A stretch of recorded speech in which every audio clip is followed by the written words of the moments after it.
said negative stuff about me, definitely, because I hear it.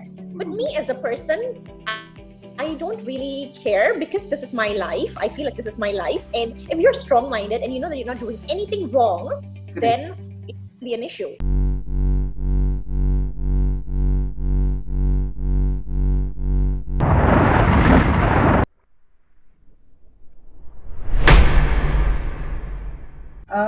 Welcome, ma'am, to our channel. It's very good to have you here. And we would like to start the interview with the part 1, that is the background part. As all of us know, bodybuilding is not an easy task for females. Majority of males are being seen from past 1 decade that are stepping into this line. So what was your mind perception when you started the bodybuilding, and what difficulties did you face at initial stage? Okay, so I started competing in 2016. It was the first time I went to Australia. Somebody, a guy from Jakarta, he used to compete already. So when he saw me in the gym and he saw that I was interested to build my muscles, and I was pretty muscly for a girl, which is rare in Indonesia. So he asked me, would you like to compete? And at that time, I didn't know what competition was about or if it even exists. I had no idea. So he told me, go to Google and see Olympia, see the girls. And I'm like, oh my God, it was my first time to see it on the internet. And he asked me, are you interested? Because I'm going to Australia to compete. I said, okay, this is new. This is amazing, but I have to ask my parents, because as you know, we're Indians, and how they're very close-minded about these things. Wearing bikini on stage, it's a big deal, right? So I said, okay, I'm gonna ask my. So went home. I discussed with my mother, showed her, and my mother knows me as a person. I'm one person who needs to try everything in my life once. Whatever it is, I need to try it once in my life. So I said, can I go for this just one time? I just want to compete one time to know what it feels like. And then after a few days, she thought about it, and then she said, okay, fine, go, right? So it was my first time going to Australia, and I did an Olympia show in Australia. So it was already a big show, right? So I went there, I competed, and when I came back to Jakarta, first, people were talking behind my back, right? Like, forget how did I do it, but how did my mother allow me to do it? Like, you know, it's the parents. How did her parents let her do it? This is crazy. It's, you know, they were talking negative stuff. Said negative stuff about me, definitely, because I hear it. But me as a person, I don't really care, because this is my life. I feel like this is my life. And if you're strong-minded and you know that you're not doing anything wrong, then it can be an issue, right? And it's said that people see this as like a bad show where you're showing off your body, but they don't understand what goes into this. Our working hard, routines, discipline, dieting, sacrifice. People don't see it, and you know, it's sad. But for me, I don't look at it, because for me, I know I'm not doing anything wrong. So changed my life so much as a person, has grown me so much as a person. So for me, it doesn't matter what people say. But yeah, I love it, and it's great. Right now there are so many girls who does it. So like it's amazing. Like it's become so big. So many girls, especially in India, so many girls are doing it. So I don't think people look at it in a bad way anymore. And if they do, those are like the small-minded people. And yeah, we're not like that, so we're good. Since we know you are also face of Optimum Nutrition brand, so what message you want to give through our channel to females, that how they can pursue their career in bodybuilding? How they can pursue their career in bodybuilding? Like for instance, you mean like get endorsed by some brands, like for example, like sponsors? Yes, correct. Yeah. So there are many ways. For instance, like really boost your Instagram page, for example, like, you know, be an icon, really boost it, really teach knowledge in your Instagram page, you know, so people would view you, see your workout videos, give them tips. But they're attracted to go to your site, you'll have more followers because people will talk. You'll get more people who do. And if you have more followers, I see that these sponsors actually look for people who have a lot of followers, but genuine, real followers. Yes. And they also see what you post on Instagram, like what you post and stuff. Another way is also to compete, because when you're out there, it's easy for people to see you directly. You know, they get your vibe, they get your personality when you're on stage. You know, they pick that up. So I feel like it's really important to also be out there. If you are not only behind the screen, like on Instagram, if you compete, go out there, people can, you know, see you, get to know you, and that's how you could get sponsorship, because that's how I got my sponsorship, by being out there. In short, as far as I have understand, just make as many as connections you can. It will definitely going to help you in future. Yes, basically make as much as connections. And like I said, now people look for everyone on Instagram, on social media. Social media is a big platform. So kind of make use of that. If you can't really go out, or you can't really go to exhibitions, big exhibitions, you know, you can still do it via online. There are so many ways now to do it online. Because honestly, yes, I know that I compete, but I got other sponsorships from online, to be honest, because I have sponsorships from America as well, and they actually found me from the internet. They found me from Instagram. So yeah, it's actually a good way to start. And from here, what are your future goals now? What are my what? Sorry? Future goals are from here now. Since you have competed in Australia, and what can we expect in future from you? Yeah, so basically my future plans is, of course, to get my pro card. That is my goal this year, to get my pro card. So I can compete on a pro level and eventually reach the Olympia stage. I guess that's everybody's dream, who competes, right? As a bikini. That's our ultimate goal. Yeah, of course, that's my ultimate goal. But initially, of course, like I've been competing. Like last year I competed and I still haven't got my pro card, even though I came first place. But I know that I'm always one step closer. So never give up. I would never give up, because it's something I love. And I know that I'm one step closer. So I just gotta keep fighting till I reach there. Okay, ma'am, this is the end of our first section. Now we are going to the part 2, that is awareness about bodybuilding. Here I would ask you some questions about bodybuilding in order to just give positive message to our youth, and to keep in track in positive way only. So my first question is, as we all know, muscle and fat ratio being an important part in bodybuilding. So how can one person can keep the track of muscle versus fat ratio? Oh, muscle and fat ratio. Okay. So they have this thing called a DEXA scan, which is the best way, most accurate way for somebody to know their muscle versus their fat ratio. The DEXA scan is excellent, right? But people don't do that on a daily basis. You don't really do that on a daily basis. So on a basis, me, because I've been competing, I take progress photos. For me, from photos, I can tell, like my fat is holding here, or I put on more muscles. Like, because I compete, I take progress photos weekly and I can see what's going on.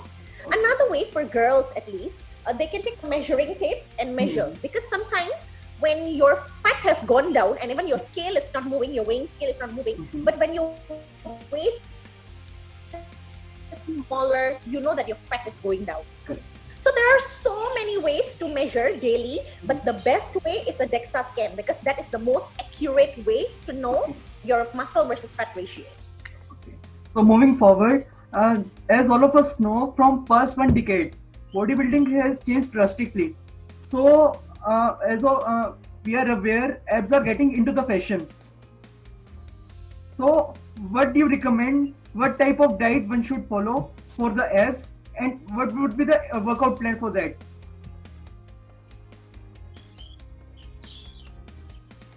Okay, so basically everybody knows abs are made in the kitchen, right? Yeah. So number one is your diet. You have to go back to your diet when it comes to abs, because abs are made in the kitchen. Yeah. So you have to have a clean, because you want to keep toned, you want to keep tight, you want to keep your muscles. So your protein intake comes to exercising. HIIT is really good, high intensity interval training, as well as weight training for the whole body, of course. However, when it comes to abs, basically for guys, it's good to do ab exercise as me as a bikini athlete, we cannot have six-pack, we cannot have bulky abs popping out like that. It's not allowed. Because when girls exercise their abs so much with weights, what happens is our waist becomes thicker and our waist looks blocky. And for a bikini athlete, they need your waist really, really small, really, really tiny. So I personally don't do ab exercises every time, just once a week to make sure that my core is tight. Of course, it's important. But of course, when your diet is really good and you're on a low calorie diet, your abs will show. Anyway, we all have abs. It's just a matter of eating well for it to show. But for guys, like I said, they have six-pack, and if you're a guy, you want that. It's important for you to have your balanced diet, your clean, high-protein diet, and also do your ab workouts. With weights, of course, for guys, because you guys want the six-pack, you want to build the muscles on your abdominal area. That's very nice. And during the bulking mode, so it is a myth, or I don't know what it is. Some of the people ask me, running interfere with muscle gain. So it is really happens, or it is a myth only?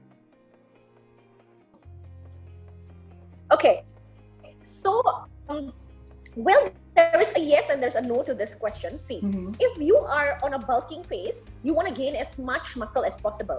If you are working out 6 days a week weight training, and if you're going to be running 5 days a week, it's not going to be optimal.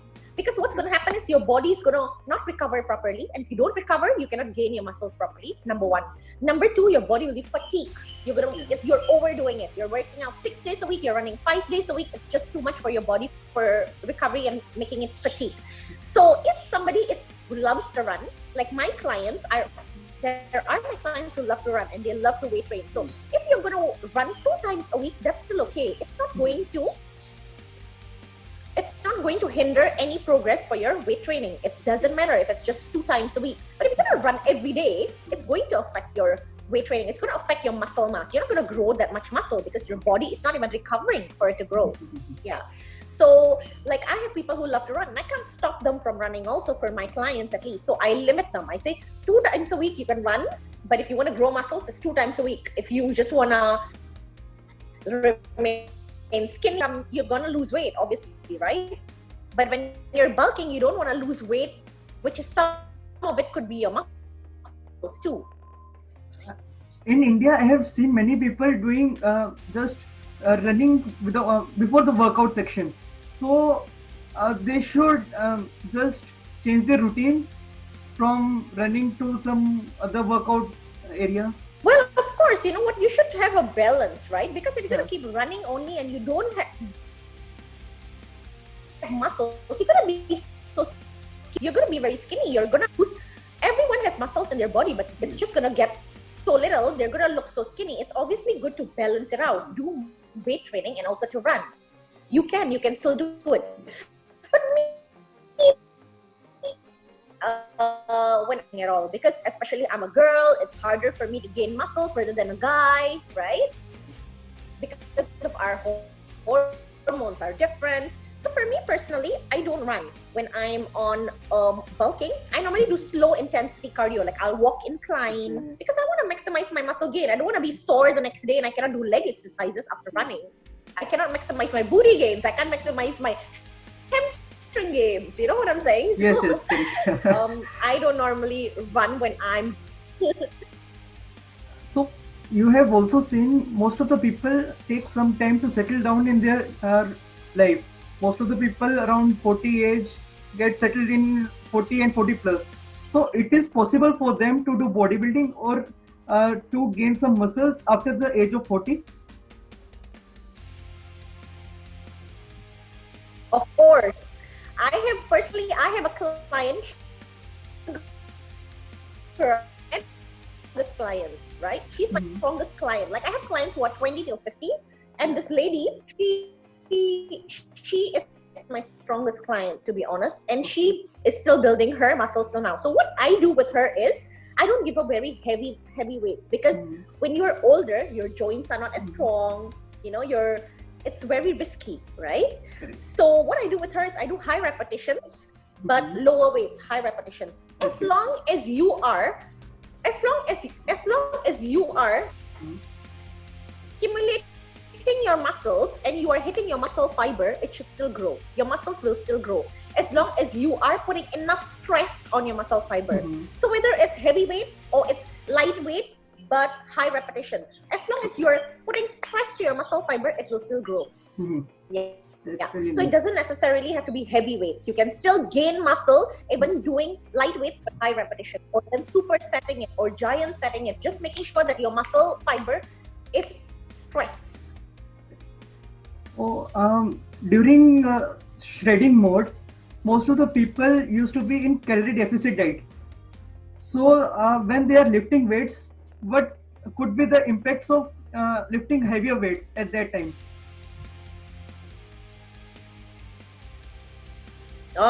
If you're lifting weights and you're on a calorie deficit for a short period of time, that's okay. For example, when I am going to a competition, 8 weeks out, 6 weeks out, I'm already on a calorie deficit because I really need to shred. I really need to lean out completely.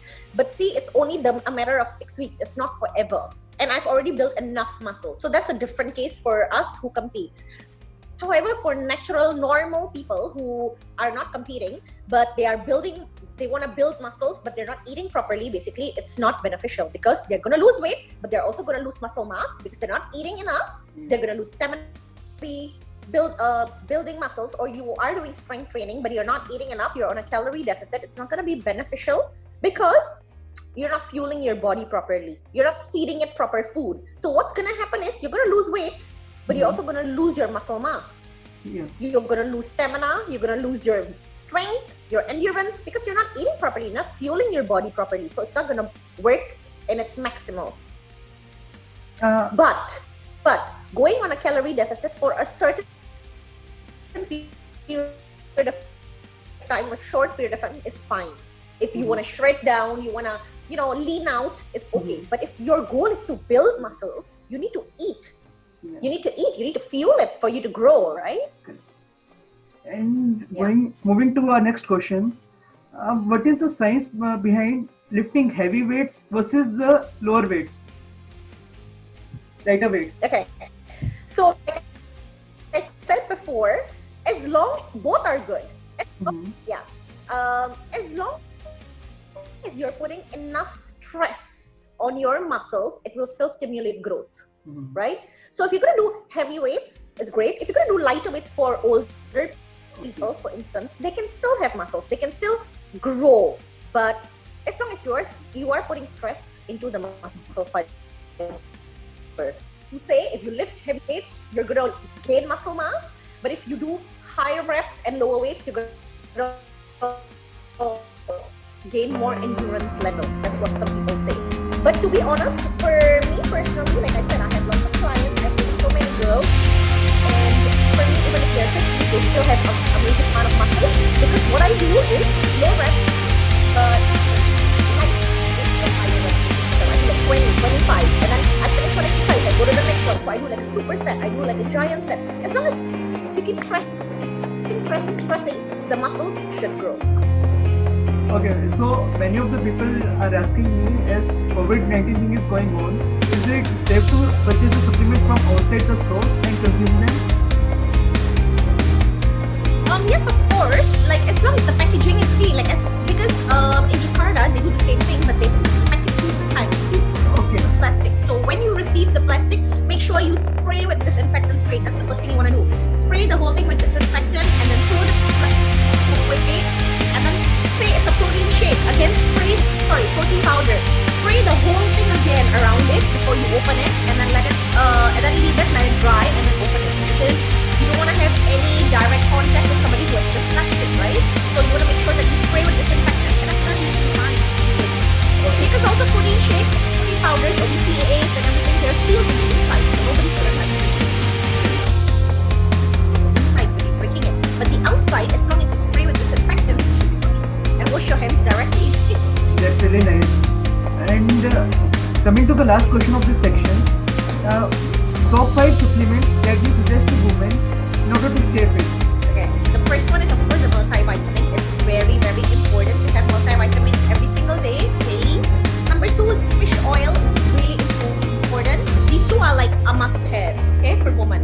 And then the other three, I would suggest more for fitness related, which is protein powder. Definitely, you want to have your BCAA while training. You want to keep your muscles while you're training. So you can do an intra-workout BCAA or post-workout. It's something you really like. And last is L-carnitine. I really like L-carnitine because it really burns fat into energy. It's not like any other fat burner. So L-carnitine is really like it. That's really good for effective cardio. So those are like my top five. Definitely. That's really nice, ma'am. I will just switch to our last section, that is the rapid fire round. This section has been introduced just for some enjoyment. What would you like the most? Is it the cake or the muffins? Cake. Who was your first celebrity crush? Celebrity crush, Brad Pitt. Place that you want to visit once the COVID-19 thing is over. Back to Bali, definitely. It's nice. Which is your favorite season? Season is in summer, winter. Yeah, correct. Summer, winter, autumn, spring. Hot weather. I love hot weather. I love the beach, so I like it hot and warm. Yeah, that's really nice. We have a chance to ask a question to the God. What question that would be? To God. Yeah. Who would I ask? Oh my God, I don't know. I've never thought about that. Yeah. Shit. I would ask him about karma, because that's something I don't understand much. Okay. And yeah. What do you like the most? Climbing a mountain or jump from a plane?